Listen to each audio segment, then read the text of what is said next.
The new economy creates hyperconnectivity, right? We got to connect to each other. We can't live in racial silos. We got to build spider webs, if you will, between us, between our ethnic groups. This was a study, this is a diagram out of a study from Cornell that compared Silicon Valley and Cleveland.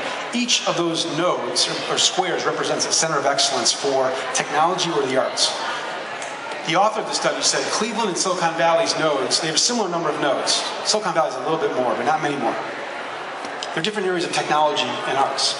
But they have all kinds of centers of excellence. For us, it's biotech and other areas, material science. But here's the difference. You can't see this very well in this slide. But in the you can't see it at all. In the Silicon Valley slide, all you see is hyperconnectivity between the nodes. They're all connected, hundreds of times. Boom, boom, boom, boom, boom. In the Cleveland side, you're not connected at all. One node here, one node there. If any of you have been to Silicon Valley or to Boston or these high-tech centers, you realize it's a constant whirlwind of connections.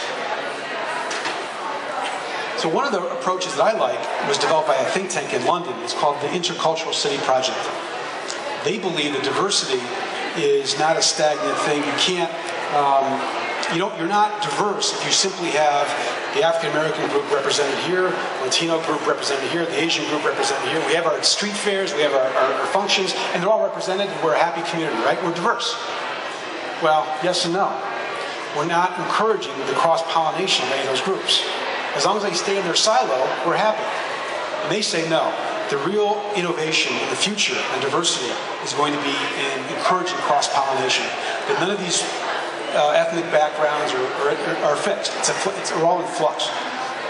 Like my kids are Chinese and Asian, in America, Caucasian. And my kids are 8 and 10. They sometimes ask me, Daddy, am I Chinese or am I white? I say, you're both. Go to Chinese school. Learn better English. You're a citizen of the world. Get ready to compete. So it's really about building the intercultural city in Cleveland, right? How do we connect all these diversity assets that we do have? Let's abandon the practice of segregated diversity